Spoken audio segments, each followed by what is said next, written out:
So you have people from around the world, originally from Hong Kong, right? Yes.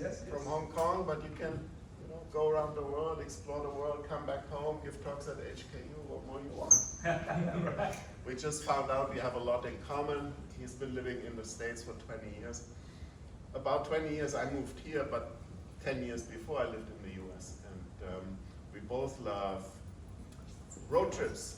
Okay, so the best thing you can do in the US is a road trip. If you ever get a chance to spend time in the US, maybe you do a semester abroad or internship in the US. Don't miss out, don't forget to do a road trip. America is not just New York and LA. America, you want to experience America, you need to be between New York and LA, right? Even though we probably both, our favorite cities probably both New York. New York. Oh, yeah, New York yes. is just an amazing place. But don't just confuse this with the US. It's actually very different from the US as a whole. Anyway, we are in for a treat. Eric has a 20-year experience. He moved to New York to study at Parsons, and he has a prolific career in marketing and art. He bridges business and art, right? This is what we are all about here at Faculty of Art in Global Creative Industries. We need to have the creative mindset. That's what we can contribute, what the business, hopefully more than our business school competition. Yes. But our program is quite unique to also realize the kind of society we live in, which is a capitalist society, which needs entrepreneurship, which needs, you're only going to be around if you're going to sell something as a cultural industry. And so part of that is finding customers. And how do you find customers? You need to tell them about yourself, and that's also called advertising and marketing. And this is where art and business meets, If you have a creative way of presenting yourself. And Eric's been working in this field for 20 years and worked for the big brands that you all know, such as Nike.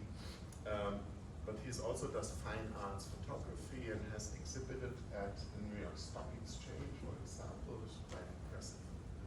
So please join me in welcoming Eric Lau. Thank you for a very kind introduction. Quick question. Can we give everyone a piece of paper? Piece of paper. But sure. no rush. Yeah, we'll get it. Yeah. Okay, so thank you for the time. Thank you for spending your Friday morning with me. I know it's more on the early end. So thank you for making the time. So I'm Eric Lau, and thank you for the very kind introduction. This is me, like 30-something years ago. So I grew up in Hong Kong. Actually, I grew up in public housing, many years ago, with my grandma. Anyone know where it is? Second grade? Like maybe some of you do. So, this is me at 3 years old. So from 3 years old to, I would say 14, 15 years old, I actually never know what I'm gonna do with my life, right? Like I'm always wondering, what to do with my time, my energy, and growing up, I grew up in a traditional high school, right? So most of my friends went to professional that would make their parents proud in a traditional sense. So most of my high school friends are lawyers, doctors, bankers, things like that, right? So, and I never find those career appealing to me, generally speaking. And fast forward, in 30 years of time, I had done a bunch of things. From my foundation is in design and strategy. So I leave Hong Kong in 2005 after finishing high school. Went to art school in New York in Parsons, and went through a bunch of things. Also dived deep into the art world and advertising. In the midst of a few things, I also do overlanding, which we'll talk about. I lived in a truck for 3 years. Scuba diving, I don't know if there's any scuba diver in there. Definitely paying me afterwards. And as an entrepreneur, I have started brands and business on two ends of the spectrum. So there's a reason why I put those on the left and the right. So I have started something that is a mechanical watch brand. I don't know if there's any mechanical watch fan in the mix. Starting in 2020, and recently I have started in another AI startup with my former team in advertising and consulting space. And we'll talk about this a little bit. And I feel like it all seems all over the place, right? Just like this stack. However, I think there is something in between of everything. It's about curiosity. It's about wanting to know more. It's about how does imagination become real. I think as much as there are things that are from watches to scuba diving to living months on end in a truck in the US, there is somewhere in between. There's like a feeling of structure. So here's what we're gonna do in the coming 40 minutes or so. We'll talk about my foundation in advertising, design and strategy, and art. So those are my cornerstone in terms of building my life.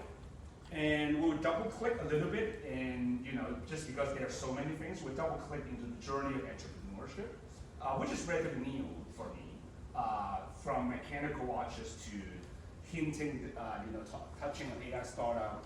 And we'll even touch on overlanding and scuba diving. So that's the idea of the coming 40 minutes. So first, let's talk about the foundation. So there's two foundations if you think about building a house, right? So my two cornerstone on the ground, right? So like the gate, right? Like it's actually as a creative director, as an art director in the creative industry. So. And on the creative side, so think of a creative industry, there is like the accounting side, you're connecting the creative and the client. So I'm on the creative team. So I have worked on, like in some agency, from TBWA to Saatchi to McGill Bowen to Jack Morton. And throughout my career, I've done a couple things that it's spanned the course of various bits, and they all have taught me different things. But for me, I think the biggest lesson for me as a designer, then later as an art director, then later as a creative director, is really how do you think about structure, how do you think about creativity and execution, and how do you find a compromise between commercial and creativity, right? So it's not just about creative, it's about how do you bring it to life with budget, right, with the right client and with the right venue, and we'll dive into a few notable projects. So this is a really, really fun project. It's Lego and Star Wars X-Wing. I don't know if is there any Lego and Star Wars fans. Usually there's a field amount. My friends are all crazy about Star Wars culture. So this is one of the largest Lego structure that was ever done. And it was at the day of opening, we had like hundreds of people around, and we hijacked all the screen. And this, the Denmark, which is where Lego's from, sent a team to build this thing with Lego. I mean, it was pre-made in Denmark, and they put it together in Times Square. There's glue and steel beam in it. The Lego structure comes out from, from the box. And as a kid, you get to, or as an adult, you get to sit inside a one-to-one Star Wars X-Wing, and you're gonna take away a tiny little one. And it's not just about like very interesting things, right? There are, something that is good for the portfolio, but as a creative, somewhat boring, I would say. So this from United Air, a multinational, it had run in maybe 30 countries, multi-year, I think it had ran for around 7-8 years. From outdoor to magazine to billboards to airport location. This is the rebranding of United Air of the Fly the Friendly Sky campaign. So you will see everything from magazine on flight to screens to social media. And rebranding project for Jameson. So this is more about colors, heritage of the liquor, figuring out typography and fonts, texture, enhancing a branding image, right? And then my another client is Wendy. So think about how do we modernize this pretty old fast food brand and make it sort of fun and juicy, colorful, doing layout that are not used in fast food design, and packaging design for Smirnoff. And there are some of my work that even win the Guinness World Record. This is in Miami South Beach. It is a 24-hour runway show. So for 24 hours, the project manager is absolutely going crazy. But for 24 hours, every minute, a model come out from the runway. So if you're good at math, it's actually 1,440 models. And for example, if you like the outfit of 623, you could find it on the website. You could buy this t-shirt, you could buy this jeans, so on and so forth. So every brand would sponsor like some of these 1,440 models, and it goes through the night. So these are some of my advertising design client. And after a few years in advertising, actually more than a few, almost 10 years, I pivot into strategy work. So, and what does that even mean? So if advertising is about, like, let's say this is a drink, right? How do you sell more of this drink? By social media, by print, by outdoor ad, by endorsing celebrity.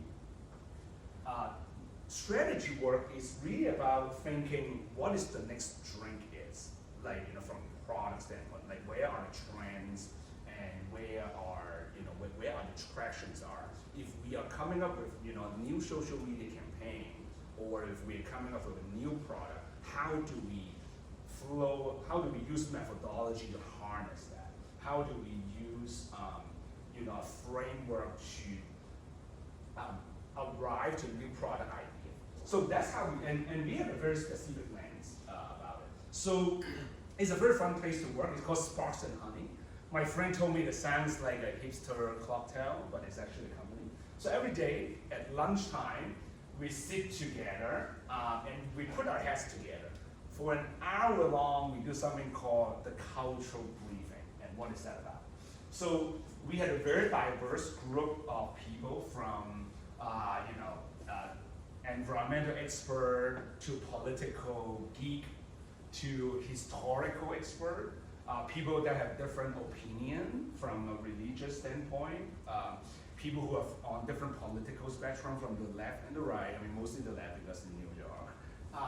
And we would talk about anything that is trending, right? So from trends on TikTok that is trending to neo makeup trend, like people that we talk about things like people actually put algae in their nails and they put it under the sun and it turns into a different color, right? Very, very, very strange things.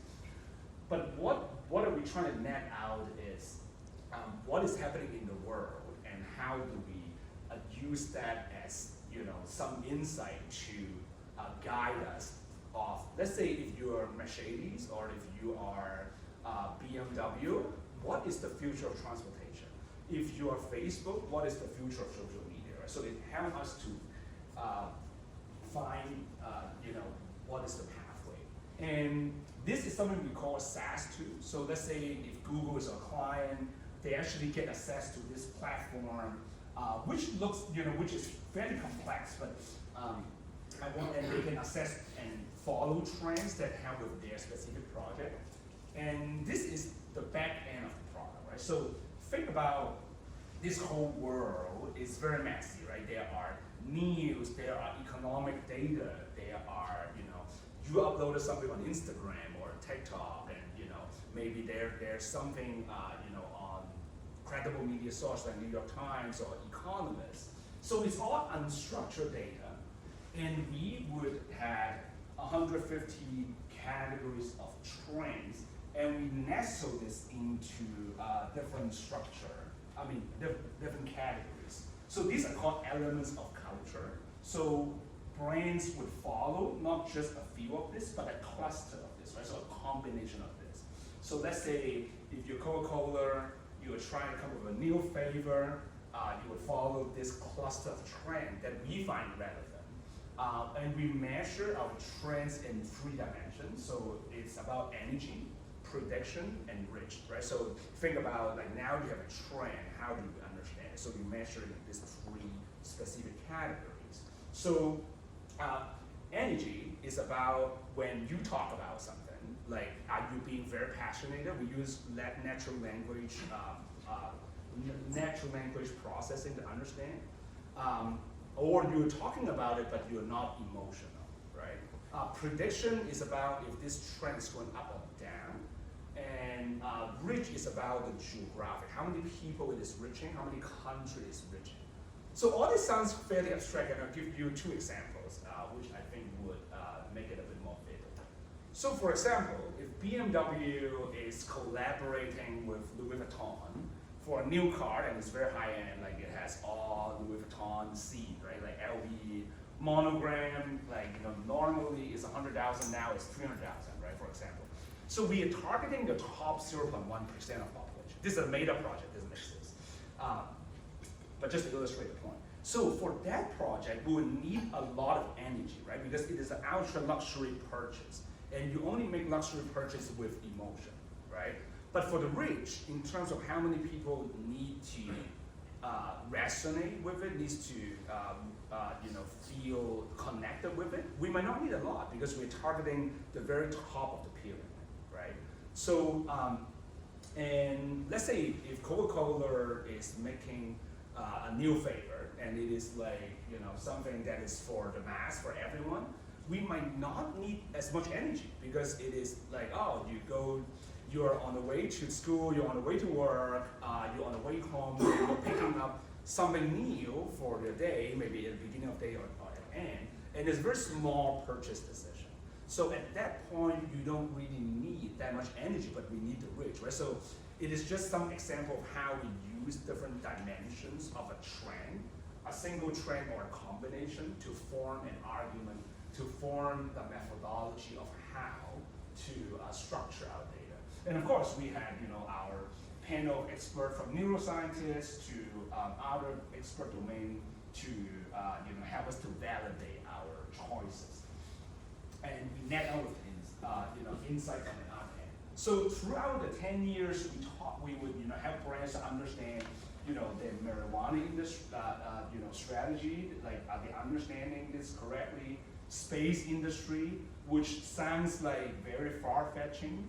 However, it is impacting us. I'm going to double-click on the space one for 2 minutes. So for the space industry, think about the phone, the camera in your phone is actually from NASA technology, right? So it was partially invented in 1971 with the Apollo program. Think about Chanel has a fashion show in like real rocket center. They put a huge rocket in their runway show. I think 7, 8 years ago, and so that is more an aesthetic layer. So it's just it's non-functional, but there's like reflective, reflective texture in the jacket, pins that are from the Jupiter to Venus or Mars. So it's just for show. And they're real technology that we can use. And even there are investors who talk about astromining, the idea of bringing material from platinum to gold from outer space to planet Earth, and how would that change the way we make anything from a phone to TV to buildings, right? So these are just a few examples of how we deep dive into various domains. So foundation number 2. Artists. So a few years into my advertising career, I actually find that it's relatively dry to just do commercial work, right? Because there's deadline, there is things that client want to say, there is things that For example, we always had different options for the client, like 4 or 5 options, different ideas for the client. And as a creative, they have always picked the more conservative one for the most part. And, as someone who's like 22, 3, 4 years old at the time, they always feel defeated because they never pick the most interesting, and it's from my idea. And later in the career, I understand more. Anyhow, so I find myself needing an extra creative outlet, and I went deep into the art world.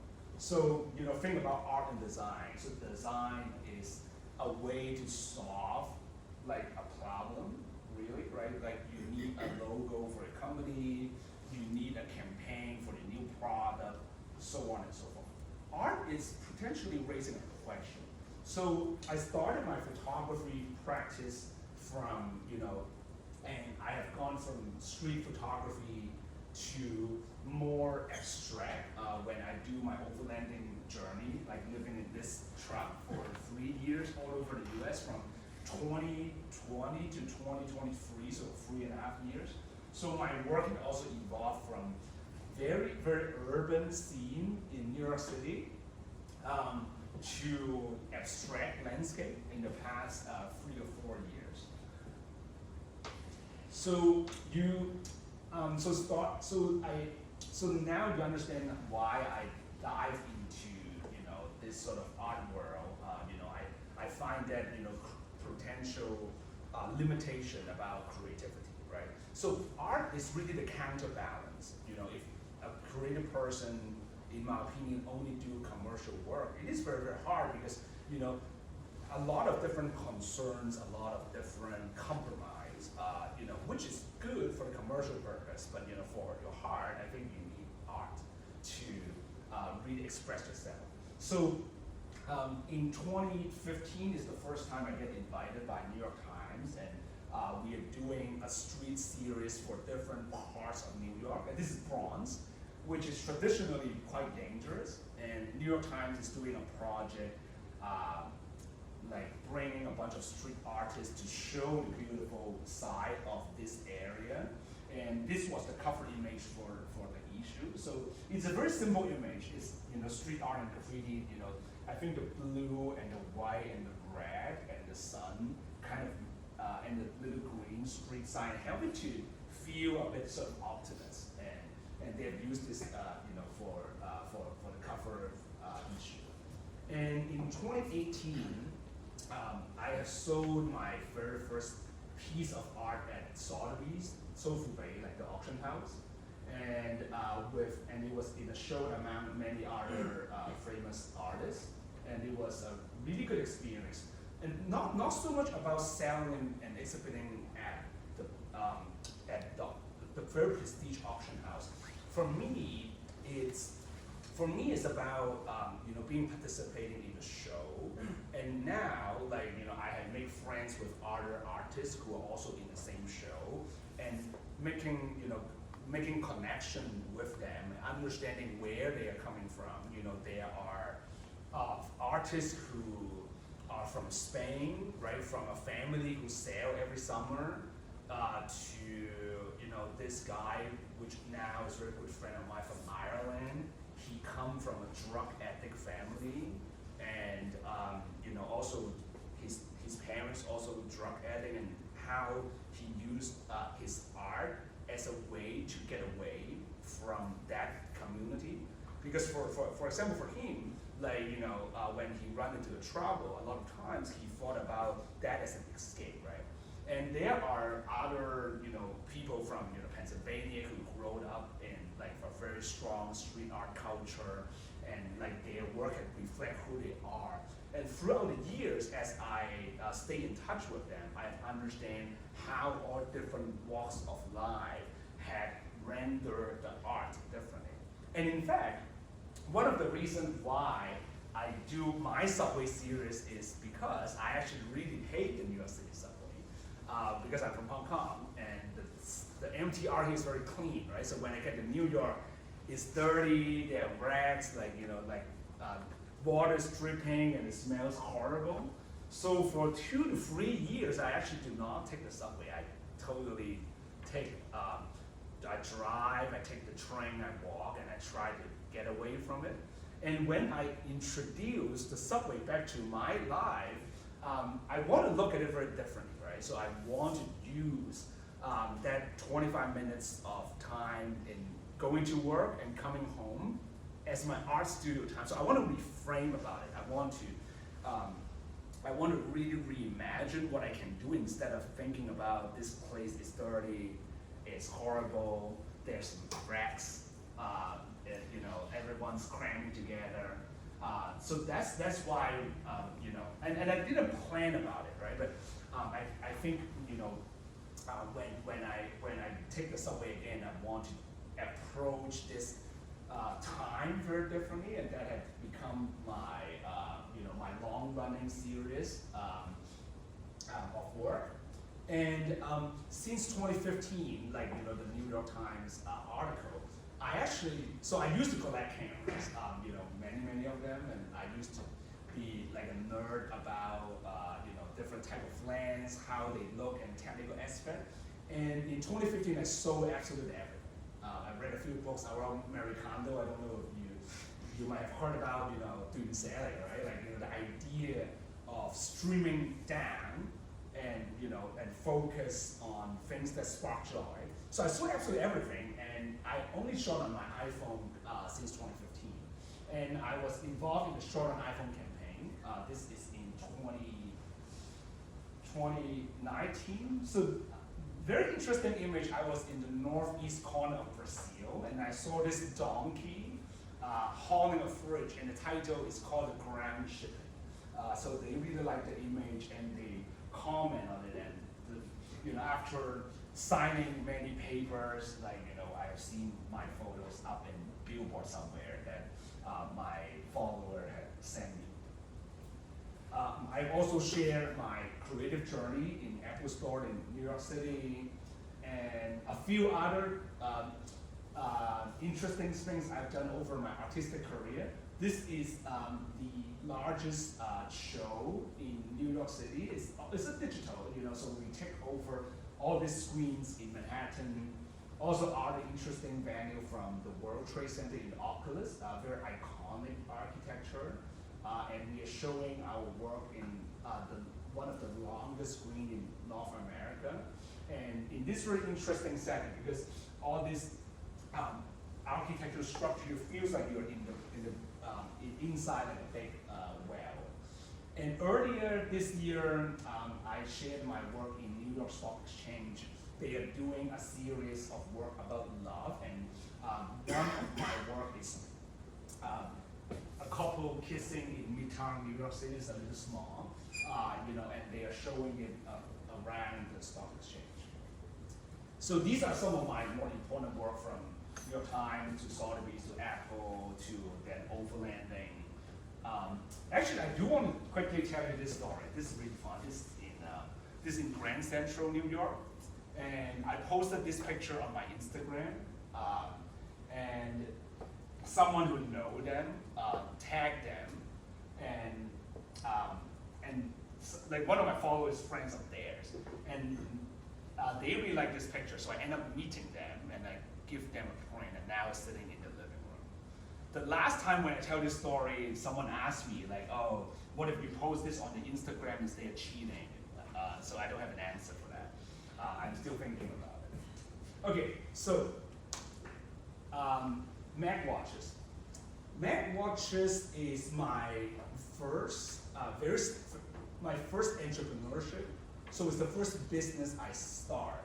And as much as I want to tell you a very cool story of like, oh, I had a job like as an employer, as a creative director, and now I'm an entrepreneur, starting a new business.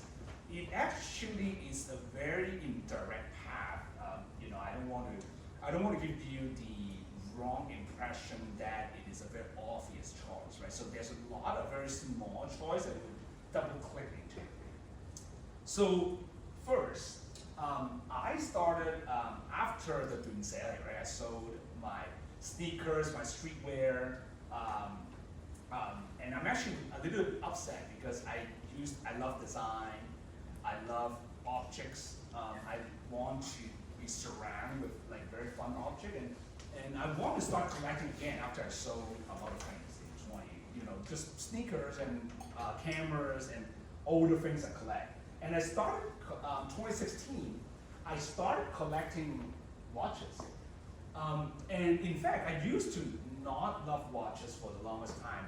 I thought they are just shiny object, they are just status symbol, they are just about expensive things. And however, in New York, I find this very interesting community that is about vintage watches, so old watches, right? And in the community, they gather in this very dark bar in New York. It's like dusty and dark, but everyone bring 10, 15 watches and they talk and share knowledge, the history of the piece, how they get it, and it was really, really fun versus a very shiny store on Fifth Avenue in the city center. We are just at a corner in the New York City in a very, local bar and just talking about watches. And I find this incredible fun, and I go all around, from this gathering to any way I could learn about watches, right? From auctions, just to look at what sold at the higher end, to events that brand put together. Like this is something called Watch Time. All the brands would show off their new watches. But really, for me, it's about sitting in a bar and gathering with friends. So allow me to tell you a few interesting things about watches, right? So before 1900s, like in 1800s, for example, pocket watch, tall bill, right? Pocket watch is actually the way that men wear a watch. So wristwatch, wearing a watch on your wrist is considered to be feminine, like a lady. So what changed? This is a Brazilian, so 1903-04 airplane just got invented. Aviation is at the dawn. So this gentleman, Brazilian aviator Santos Dumont, asked Cartier to create a watch for him, a wristwatch for him, which is feminine, culturally speaking at the time, because he needs to use both hands to control the airplane, and he doesn't have, an extra hand to reach out to his pocket or vest to take out a pocket watch. So this is basically the first wristwatch for men. So think about cultural change, right? What we take things for granted. And this is a tank, right, from the top. This is a tank from the side. So in the First World War, tank is a new machine. So it used to be about guns, cannons, horses. So a cannon that can move, right? So that is a new invention back in 1910. It was really starting to get traction in World War II, but World War I there's a primitive version of it.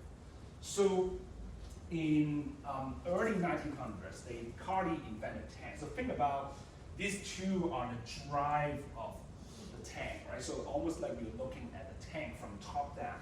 And in fact, you can see like the cannon part is smaller. So this is a bit like the cannon part, right? So think about the idea of abstracting like a man killing, like a battle machine into something quite elegant that is a fashion item, right? And there are also watches that are celebration of human achievement. So for example, on the right, this is a Rolex Explorer 1, and in 1953, Human has submitted Mount Everest for the first time, and they have made a watch for that particular mission. So it has to be, work for a wide range of temperature, waterproof, etc., etc. Think about 1931. This is called reversal.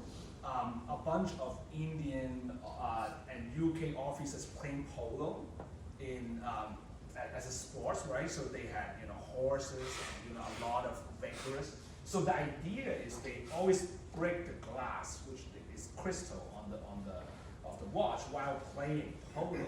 So they actually invent a watch that they can flip. So during the game, they protect the crystal.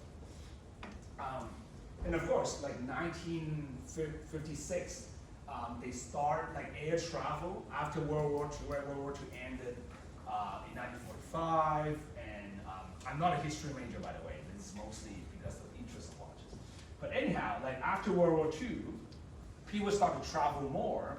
And this is a pilot watch, right? Because it shows you the third time zone. And before that, there's not a real need of understanding, what is the time in another part of the world, so to speak.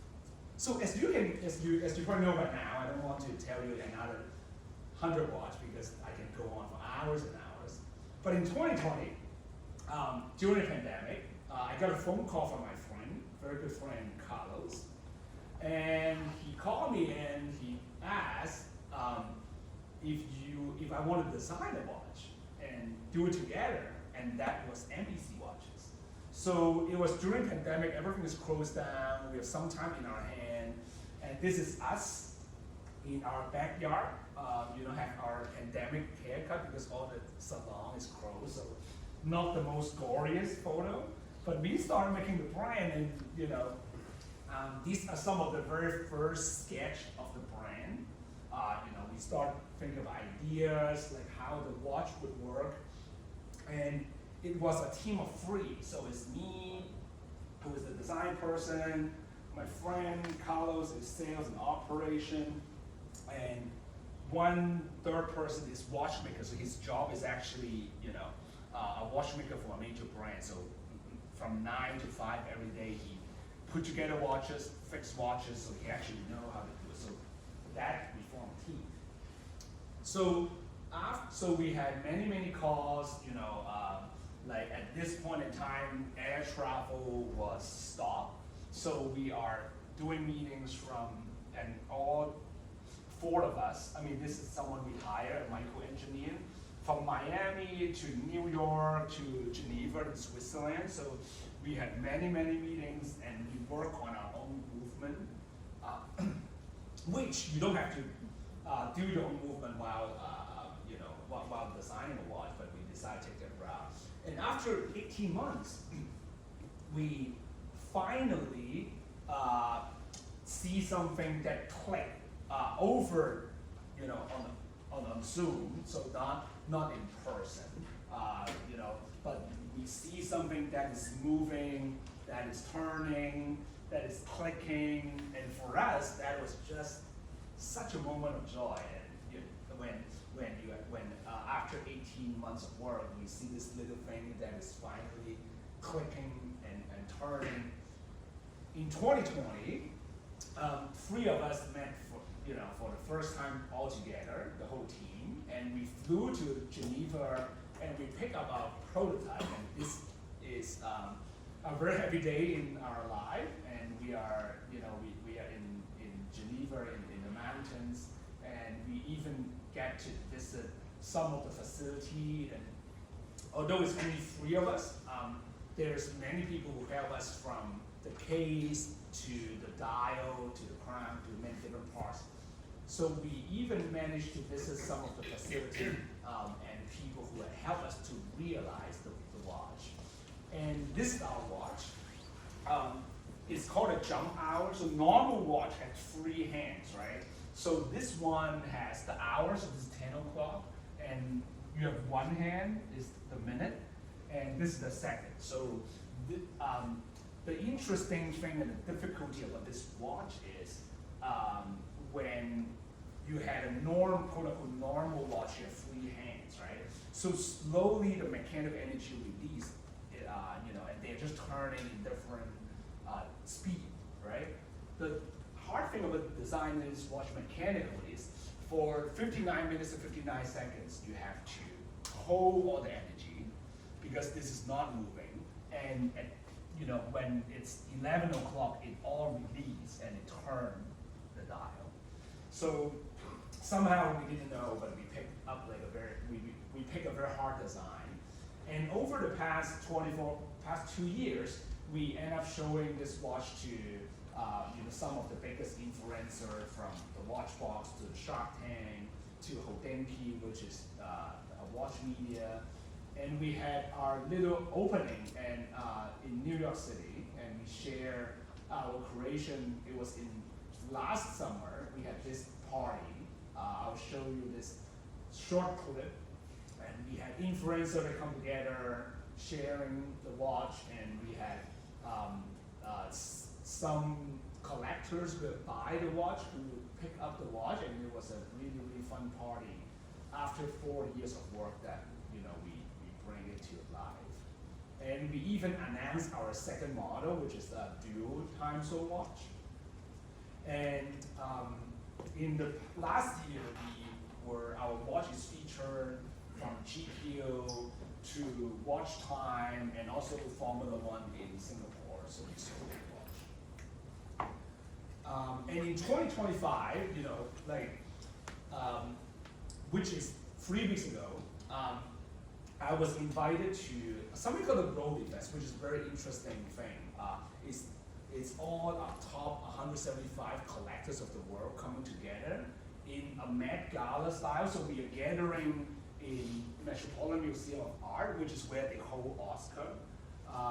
And we had statues that are 5,000 years old, and everyone bring their passion together. And this is One World Trade Center on the top of New York City, and we had everyone coming together just like kids, really geeking out about this little machine that we feel passionate with. So everything just started from this little sketch and a phone call. And another thing I started is something I call it possibility science. So what is possibility science? So this is the entrepreneur, like the neo AI startup. So, when on the early in the hour, when I talk about, I find the two business. One is the watch, and now there's an AI startup. This is a new field of study that I'm working with a field engineer about. So think about science as something that explains what had happened. Possibility science is something we want with the latest AI to project in the future and systematically think about what to do next. So over the past 10 months, I have taken a few AI classes to upskill myself. So from AI design, AI in design is about, so I've already been in design for quite a long time, right? So this is more about how do we use new tools to achieve the same design or better, right? In this AI world, and new tools are coming in every week, if not every day, right? But really, the overall idea is to not just be settled on something you have already done, let's say watchmaking, advertising, and design, but think about what is the overlap between your interest and something current, and to do something about it. And if you are passionate about it, like go deep into it, and you would never know the sketch would turn into a watch business. Or this AI startup right now is still unknown because we are just starting, and we're starting to write an AI model and help brands to understand how do we connect innovation, right? So for example, if like a university had like this research department, and they talk about material science, but whoever come up with a material, they might not, like let's say this is like a material that is thin, that is self-cleaning, that you can flow in the washing machine and drying machine, and that's like a new molecule, for example. They might not know company like a Uniqlo or Gap or Polo, Ralph Lauren, who will be interested in it. So we are writing an AI model with the latest LLM to connect the dots, right? So we'll see what happens. So back to the classes. So I went through 10 months of upskilling myself to, as much as I could. UI, UX, so UI stands for user interface, right? User experience, and UX stands for user experience. So the idea is, remember like way earlier I talked about, like a tool that we have done for future forecasting. So something like that, right? So to design the user interface, it takes a lot of work and time, right? And to test the user experience, I need to send it to a lot of user and get feedback and reiterate. The whole process is very long. That's why the cost is very high to design something like this. In the day of AI, and there are me as a designer, as an art director involved to design it, and some coders who are who needs to look at the design and really put it into ones and zero, like code front end and the back end. However, there are new tools available who can enable someone like me who cannot code and go directly to realize like a minimum viable product, what we call MVP. So the whole process is accelerated by a lot.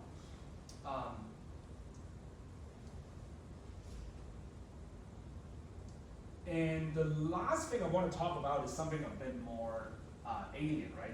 The 3 to 4 AI class that I taught.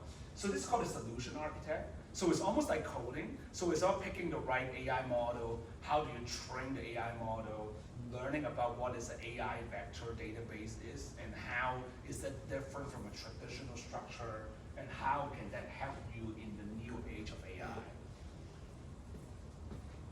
So that is what I'm working on now. And as I wrap up my time, I want you to think about a few things as, at one day you will become, I would assuming, getting a job and versus entrepreneurship. I think they are essentially, I've tried a little bit of both over my last 20 years of experience. They are very, very different, right? So jobs, potentially stable, you can learn from your senior, you can learn from your manager, you have a structure to follow, there's safety net. Entrepreneurship is a totally different skill set, right? So you have to come up with an idea, understanding, in my opinion, which is the very, very difficult part, understanding when to stay, when things are not going your way, when to stay strong and keep, keep this idea going, but also understand when to change, when things are not right, and to pivot, to change your idea in ways that make sense, right? And like with enough curiosity, like this is a very small project I did, which is why I'm in Hong Kong, which we chatted about a bit earlier. So sometimes I got asked this question. So I did this watch business, which is fairly interesting and is related to craft, right? Like there are watches that are 200 years old. And do I need to get into entrepreneurship in order to get into interesting project? I think the answer is no. So for example, like 3 years ago, like I started this project of designing a pipe organ, which is something I have no idea of. And in fact, I tried to convince my client to find someone else. And somehow she told me she really wanted me to do it, so I gave it a go. So working with the architect, like the room itself has a little waveform that is a little curvy, and understanding the acoustic mechanism with a team of 20 organ builders in the US, and understanding what the client needs. After 3 years of back and forth, we finally realized this, and now it was built in Massachusetts in the US, and it was taken apart from on a container and shipped it to Baptist University, and the opening was actually yesterday. And this was me seeing pipe organ for the very first time. And that is part of the team. And this was yesterday when they had time lapse of, from shipping to the organ to the US to rebuilding it in the room to, the whole process of this is in Massachusetts in the US. How do they take it apart? And, and this was the opening ceremony that was yesterday. And one more question I want to flow at you, not just think about jobs versus entrepreneurship. As a job, I want you to think about too, like, what is the size of the company you want to be in? What style? Like, So for example, I work in company that are 10 people, I work in company that are 600 people. And they're very, very different experience. And I think the one way to really find out about that is to try it. And to see it for yourself, to get a broad exposure of different type of experience. And the last thing, the second last thing I want to show you is to think about what does your life look like, right? For me, it's always about what is your input and what is your output. So for me, like all this gathering in a bar in New York City, everyone look at some old watches and talking about the story, that is my input, gathering data. Not that I think about it that way when I do it, but gathering data and stories and getting my hands on with something that I like. And many, many years later, somehow it had become a business. And like something that I had never imagined. So, the idea of doing something that your heart sings, your heart really resonate with. And maybe at the time when I was sitting there looking at many old watches, I never thought I would start a watch company. But there are something that I am interested in, and eventually it might turn into something or it might not. So for example, during the pandemic, we also started scuba diving, and eventually we spent 4 months on the island, and we become, my friend and I both become professional scuba diver, and exploring the beautiful underwater world, and even start doing some underwater photography. And earlier this year, we were scuba diving in Egypt, which I had never known before. It's a scuba diving destination in the Red Sea, because on the ground it's all desert, but once you jump into the ocean, the abundance of life, thousands of fish, the colors, the shipwreck from World War II, is something you might not be able to experience. And for me, I think it's really the idea of changing how you look at the world, right? So before scuba diving, when we go travel, we look at Seattle, New York, Spain, France, Morocco. So now the world is the same, of course, but the world for us has become bigger because we are starting to look at the blue part when we go travel, right? So it's really what you learn, what you experience that changes your perspective. And as I mentioned, during the pandemic, we did overlanding. This is our first mobile home, that's our second. And we go from, over the 3 years, we go from living in somewhere in snowy mountain to desert, from interviewing other people who also live overland, to sharing our story, to talk about how we use internet in somewhere that you do not get phone service and work, to waking up a day of life in overlanding. What is it actually like? When you wake up, sunrise in a national park, sharing our story, and even at the end, sharing like the future of work. Maybe there's something about living remotely and building a career. Even the old idea is to retire and buy an RV and drive around.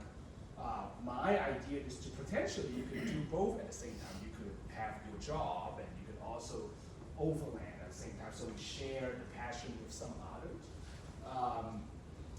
And as we close out, I want us to, so these are a few identities that I have. Not just from Hong Kong, but also creative director, a photographic artist, an adjunct faculty public speaker, like a watch industry entrepreneur, AI startup, scuba diving, overlander. I want you to, can we get everyone a piece of paper, please? They should have. Okay, so I want us to think about, so for me, the scale is artistic and commercial, right? So just one line. So for you, maybe your scale is quite different. For me, the artistic part feed my soul, feed brain, right? So it had helped me to build a very interesting life. But the commercial part, let's not overlook it, right? Because we all have to make a living, right? So, this might not be the right scale for you. This is like an A to B scale.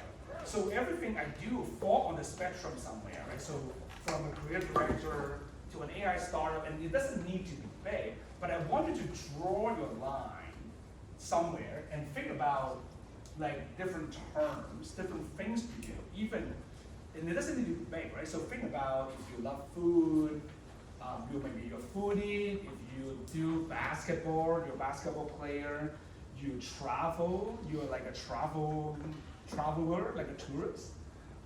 You are a student of, science or whatnot. So think about your life on just one line, right? So, and like think about 5 different things you have done and put them on a line of spectrum. Like I find this help me in terms of understanding as a collection of things where things are. And I don't think, I think a lot of times if you spend too much time in either way, you could have problems, right? If you have spent all the time in commercial, maybe you lose interest and you lose your creativity. Or I mean, maybe for you it's about a different aspect, right? It might not be creative. If you spend everything on fun and artistic side, maybe you had other problems, right? Maybe you need to focus more on making a living. And sometimes it's not just about one spectrum as you are drawing. I want to show you another way to rank things, right? So think about that. So this is creatively related, and this is less creative related, right? So for me, overlanding and scuba diving is less creatively related. And of course, a lot of other things like, teaching and AI, I think is somewhere in between for me. Creative director as my professional job, art as an artist, and designing a watch, that is closer to the creativity field, right? So for me, I had drawn that one line. So that's one way to think about your life, but there's multiple ways, right? So this is a different way. So when you have draw your step 1, I would encourage you to draw one more line separately below, maybe on another side of the piece of paper, and think about, like, in 3 minutes ago, you think about all these things you did on the 2 ends of the spectrum, and how is there any other way you could think about it and put a different dimension to measure it, right? Not to be competitive with anyone else, but really to think about it and put things into perspective for yourself, right? And this little chart could change over time. So, like, as I update my presentation, I actually changed a few things. I added something, I take away certain things, right? So after you have do line number 1 and line number 2, like now you have things that you love to do, you spend significant time doing, and it doesn't need to be something professional. In fact, I would say as something that you are not professional, but you feel joy with, right? Whether it's like maybe you're interested in fashion, maybe you have a little channel on TikTok that you talk about something you're interested in, like cooking or interior design or any science, like chemistry, any other things. So when you have your 2 line, the very final thing I want you to think about is, what is your ecosystem, right? For me, the center of the universe is curiosity and creativity, right? like I feel curious about why this watch is designed in a certain way, why this pipe organ need to be created in a certain way, why some photography you could, is exhibited in MoMA, and why others are, more iconic, why others is less, right? So think about, what is in the center of the universe? What is that one word that really defines who you are, right? For me, it's curiosity. For you, it could be climate change. It could be eco-friendly. It could be family. And there's no right or wrong answer. We did 2 of the line chart, and that's 2 ways to look at it. This is a new dimension to think about, like what is like a hierarchy, what is the system that you could look at things, right? So for me, being a creative director, or designing professional is close to the core, and so is the artist. So these are the closer to the center. And the watch design is also close. Maybe the AI startup, which is a new thing I'm doing, because it involves coding, orchestrating model, understanding how technology works. So it's a bit further from where, where I am, because I'm a design visual person. And maybe scuba diving and overlanding, those are further from the creativity aspect. They're not really super related. However, they actually feed to each other, right? So think about, as an overlander, I visited many beautiful places, and that had helped me to make photos of something somewhere beautiful. And as I scuba dive, I get inspired, and that had helped in my artistic journey. So as much as they are far from further from the center, so to speak, they actually work together. Earlier in the hours, I talk about how this is commercial and this is artistic, and how they feed off each other, right? Because one is helping you to make a living and understanding creativity, scale, and structure, how they work with brands, and the other is about how you express yourself, right? So once I had my creative outlet to do something that I find meaningful, I think I have more freedom in my commercial design journey. So this is my little talk. Thank you so much for your time. Feel free to shoot me an email or send me a DM on Instagram. This is my handle, and feel free to stay in touch. So if we have time for a couple Q&A, we can do that.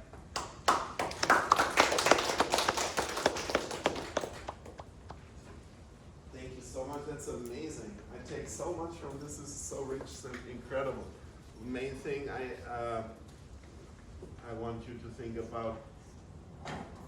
Think if we're at the beginning of the career where there's a lot of anxiety, and especially we want to do all these great things, but we also have to make money, we have to get a job. So it's a lot about either or.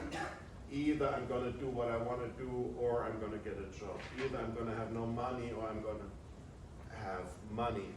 Either I'm going to be creative, or I'm going to be a professional. Yeah. But what this biography and this talk shows us, it's not about either or, it's about and. Yeah, because you decide to do one thing, that doesn't mean you can't do the other thing. Yeah. It really resonates with my own life too. It's sometimes you have to go this one way, but what you're passionate about, you just keep doing it in your free time. You always have some extra time. You keep doing it, and then all of a sudden you see these things can connect in strange ways and unexpected ways. All right, come on, folks. Any questions? Yes. Do you feel that being a risk taker has allowed you to have multiple all these opportunities, because you were saying that you had no idea how to make a pipe organ, but because somebody really wanted you to do it, you decided to give it a shot? Yeah, no, I definitely think so. And I'm grateful for the trust the client had in me. And I actually think the trust and the confidence is really the most, I mean, I think of, obviously I think about it as a design person, as a visual person, so I am confident in my skills in terms of designing or visualizing, whether it's a photography or like an event or a logo or something like that, right? However, if you think about it, it's really confident and someone who trusts you that gives certain things meaning. So for example, this photo,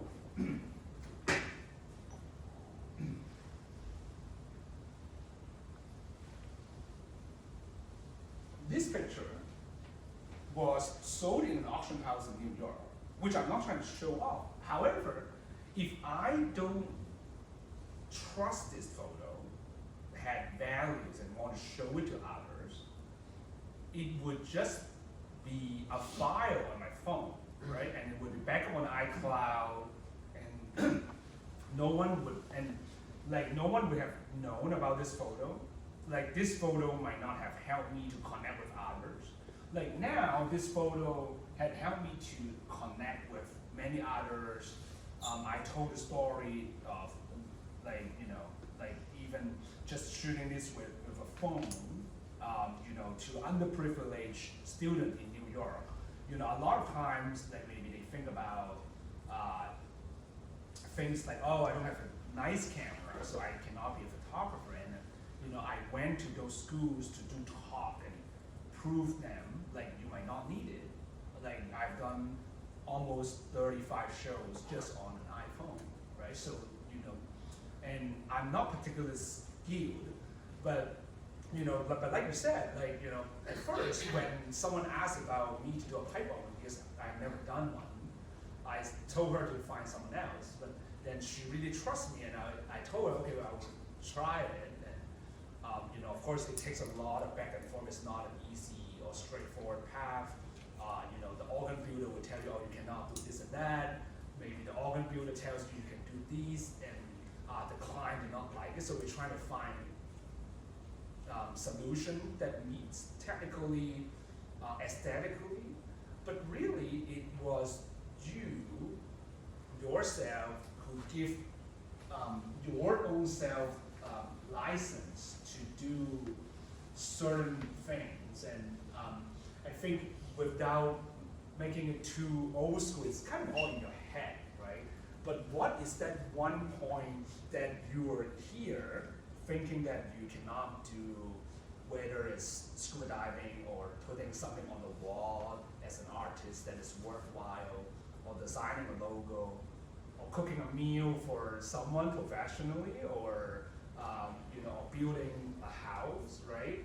Of course, I've taken 4 different AI classes. You try to, upskill yourself, right? You try to stay curious and input yourself, and then learn and study and progress. But for me, I think the biggest hurdle of anything is always ourselves, and how do we overcome it?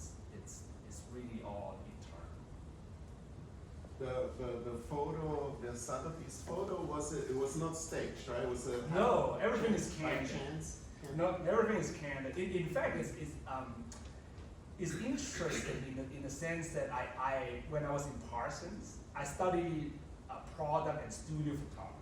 So what is that? What is that? So let's say this is your product, and you have lights and you have filters, and you try to make it look perfect, right? And for me, that's very boring, because I'm in the studio, I have a lot of equipment, I have wires, I have lights, and I'm trying to make it perfect. And I do it for a year or two, and at the end I didn't progress in it. I learned a lot, right? I learned technical, I learned lighting, I learned about composition and many, many things. So sometimes you gotta listen to what your heart sings. Mm-hmm. For me, what is interesting is everything photography is all candid, so nothing is staged.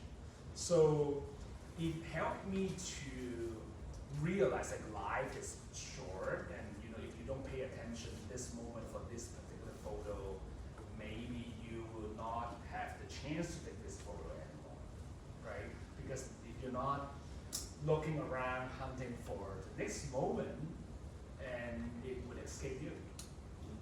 versus man-made and staging. Good, thank you. Other question? Other question? Yes. I mean, originally I did want to ask what's your major in university, and Yes. it's more so leading to the question of, for most of the projects you land on, since it's such a big, like just an artist, there's so many fields, how do you know, are you always passionate about most of the project that you've been interested on, and how, like, because often in the art industry, oftentimes like customer bring in probably projects, not that you don't know of, but probably you know you don't, you're not interested at the beginning. Yes. So it's like, how, do you think in general you're just finding the creative or the meaningful aspect of a project, or there's like specific of art field that you're mostly entangle yourself with? Very, very good question, actually. I think the answer is no, I'm not interested in like many of the project. And I think you have to think about it as, let's say you do a project and you get paid, right? And sometimes the paid is mental. Like you take a beautiful photo. I was in Denmark, I was wandering around, I took a beautiful photo, I didn't get paid of anything, but I was very happy. So that's one way of getting paid, right? So something that's not financially linked. When you're doing a job, I think it took me very long, I think I'm not very smart, so it's like a very hard to understand for me. So for the first 5 years in my career, I'm struggling in terms of mentally, right? And why is that? I think like a lot of times I'm trying to do both at the same time. And what do I mean exactly? So double click on that. I'm trying to get paid, right? I mean, it's a job, so I'm an art director at a good agency, Saatchi & Saatchi, for example. And I'm doing it for a client, like Wendy's or Lego, and I was upset, like why the client is not buying an idea that I find very interesting. But I'm trying to find an interesting idea, maybe that's not what they need. But what they need as a design solution is not interesting. So of course the best scenario would be to find an interesting solution for a client, like you know, also get paid. But sometimes the two worlds doesn't overlap, right? So I think as you are taking certain role, a mature creative have to understand what are the give and take, right? Like, you know, like as far as now I've done exhibition for almost 13 years now. Like when I talk, you know, when I make connection with the artists, sometimes, you know, they, as far as they make creative work, sometimes they don't like the work because it has to sell better, right? Maybe the client. So they have a similar struggle. Like it's easy to go to a gallery, look at the work, like, and think about it's very fun, and think the artist is doing what they want. However, I think there's, I mean, I'm a very optimist person, and I think I always find some parts of it that interest me, and for me, that's enough to overcome the other parts that is not as interesting. And I don't think and I don't think the expectation would be realistic if you try to find interest in the entirety of the project, right? So there are certain parts of it that are less interesting for sure. Building on that, back to your career as a creative director, what was your favorite project and why? And what was the commercially most successful project that you worked on and why? Favorite project, I think that is a shifting question over time, because as you know, as different junction in time, your understanding of creativity is different. I think at one point it's the Lego Star Wars, because as a kid I loved Lego, and to make a huge Lego, that was very cool, and that won a bunch of awards. I think like now as time goes by, I like to watch more, like to watch the design more, because the Lego is great, but it's very short-lived, right? We have worked many months for like a 3-day event, like almost half a year for just Friday, Saturday, and Sunday. And Monday, I should go back to Times Square just to take a look, and everything is gone. So in a way, it's satisfactory, and in a way, like a small part of me also feels a little like depressed. Maybe depressed is too strong a word, but feeling a little lost, right? Because it's no one exists. I think one thing I like about the mechanical watch is small. It could travel with you, so it's something that you create and you could potentially hand it to the next generation, right? So it's just the complexity of things, right? And I generally speaking, I love things that I can touch. So think about if I design an app, design a website, which I've done many times, you cannot really touch it. It's all 0 and 1s, it's all digital. And you hit a button and it's gone, right? So for me, I love texture, material. As much as I'm not a product designer, I think that's like even a building, a chair, like that, like a shirt, like that gives me meaning and tactile. Could you say which of your campaigns was commercially the most successful, let's say by measuring driving revenue? Oh, I think the United Air. Easy to say. Yeah, because it's the longest running. I think part of it is still running after 10 years. And what made that one successful in your? I think it was the consistency of it, right? Like, the idea of, so United Air was having bad feedback for a while, like surface and review had gone down, and the ideas like fly the friendly sky, and they had, consistently improved. So as a creative, it's easy to think about this is the center of your universe because I've designed hundreds of this, right? And this is the campaign. I think from a business point of view, because now I'm in strategy for the past 10 years, really it's about they actually have to improve their service as an airline. They have to improve their in-flight experience, right? They have to improve their check-in, check-out, the whole thing. And this is just a small part of, it's easy to say, oh, it's a multi-year, multinational campaign and it run for 10 years. It's in, 30 countries, blah, blah, blah, blah, blah. But really, this is trying to help to make sure our customer understand what is the idea that we're trying to get across. Cool. Any other question? We have time for, yes.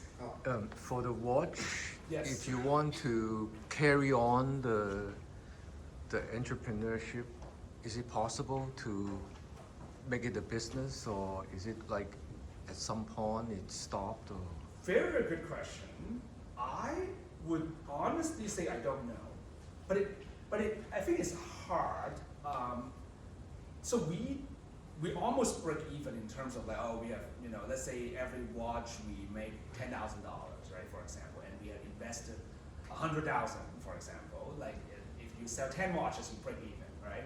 So I guess in a way, if all three of us do not take a salary, you could say on paper we have break even or make a small amount of money. I think much like your question earlier, I think there are ways to make more money if we design it in a certain way, or if we price it a certain way or make a certain quantity. Now we're making 50 watches. If we make 300 and price it cheaper because it's cheaper to make more, then it could be a better business, financially speaking. If we want to do what we do, which may be a smaller production, more niche of a market, better, more hand finish, then maybe it's a better watch by some standard, but it's not as good as a business by other standard, which means maybe you make less money. So I think it's all in the universe, it's all the give and take, right? I think maybe you had 5, 7, 8 things going on in your life, maybe 2 or 3. Which part do you go for your financial gains, right? Which part do you go for, less of that and more of what you want? I think you can go for, I think you can go for all financial or all spiritual. You need a balanced diet of both to have an interesting life in Maui. Yeah, absolutely. Middle way. Middle way, yeah. The moderate. Okay, do we have another question? Yes. I was just wondering, have you ever received any criticism regarding your works, either these campaigns or your photos or these watches, and what do you think of it and how you deal with it? Wait, what is the last part? Like, have you ever received any criticism and how do you deal with it? What do you think of it? They definitely received many criticism. I mean, in fact, every work that you have seen had received a lot of criticism before it see the day of light, right? So, like, this is for a version, 52 or something like that, right? Like, you know. So there's criticism internal before, like, the work goes out. There's criticism after. I think in the grand scheme of things, like, creativity is a vulnerable process. And I mean creativity poured like with a big C, right? So the idea of design, art, where there's this interface, or even standing here and talk, right? You know, because, but I would say I'm a big believer of the more input you go for it, the more output you get from it. It's almost like physics, right? Like, you know, the bigger force on one side and, you know, the reaction force on another side. Okay, my physics is totally like gone, but I mean, you know what I mean. So I think it's actually good to get criticism, right? I think a lot of times in Hong Kong, I mean, I've spent 20 years in New York, I've sold 20 years in Hong Kong, 18 years in Hong Kong. So I think a lot of times, culturally speaking, like especially now I've spent so much time there and come back, I think like culturally speaking, we try to avoid criticism, and it's not a comfortable place to be, right? So it's easy to avoid it. It's more like your body tells you, like when you go running or you work out, your body tells you to stop, right? Like, you know, your body just wants to watch TV and go eat some food, right? Like, and you gotta fight with it. So. Why is creative a vulnerable process? Well, because if I put up my work on the wall, let me invite you to come to my exhibition, why don't you come to my friends, blah, blah, blah, or some visitor. Like, people could look at it and talk about it, right? And you're putting yourself out there. And it's dangerous because maybe you like it, maybe you don't like it, right? And you're just gonna say something about it. However, I would almost say, I thank you more, like let's say assuming you don't like it, right? I will thank you more. Because by saying what you don't like, I don't have to agree with you, right? Like, you know, by understanding how someone else would look at it, you learn. Way less so about like something nice that, you know, that you learn, right? Maybe the criticism of my career could be, oh, Eric, like why don't you really focus on one thing versus doing 10 things, right? Like why don't you be like the watch expert or whatever, or like an advertising like master or something like that, right? Like why do you have to do so many things? But for me, like that aligns to my curiosity character and connecting the dots, and I find things that are connect, and you know, I find things that I find under the ocean that help me to understand photography, for example. So, like, I don't think just studying photography would help me to understand certain things I did with scuba diving or overlanding, right? So, I think you should invite criticism, and you should think about what are valuable, and understand your value, understanding which are parts that are that you know, and parts that you are open for questions, iteration, and comments, right? I mean, there are people who even ask me, oh, you took all this candid photo. What if they don't like you taking this picture? By law in the US, in an artistic sense, you can take pictures in public space that end up in an art gallery. So legally speaking, like you'll find, in fact, there's like cases that people get sued, and it's sort of in artist's favor. Not to dive into too much details. So morally speaking, what is the right line to draw, right? So, however, I mean, for me, I find myself having good intention to interpret a street scene or a street scenario as an artistic pursuit, and I'm not trying to do anything with bad intention. And in fact, if someone asked me to delete the photo, I would most likely do that, right? And respect the intent of my subject. So, I mean, and of course, watches, campaigns, many other design, I think maybe you are like a professor and you write articles and you will get criticism, right? I think it's good to get it, because that means people care. Yes. But I mean, you do have to build up your mechanism to take the right portion. It's not easy. It's not easy. It's one of the hardest things to take criticism Totally. well and right. But that's a good way to close. Invite criticism. If you're not getting criticism, you're not doing anything of value. Yeah. Well If put. you can't live with criticism, you better retire now. You're too young to retire. Yeah?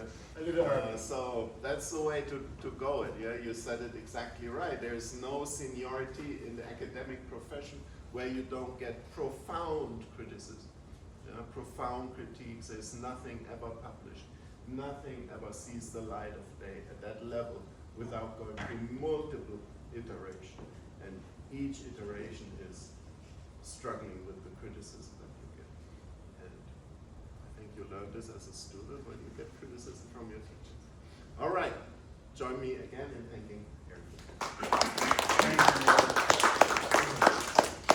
All right, thanks again for coming. See you at the next talk. I'll see you at 2 p.m. Okay?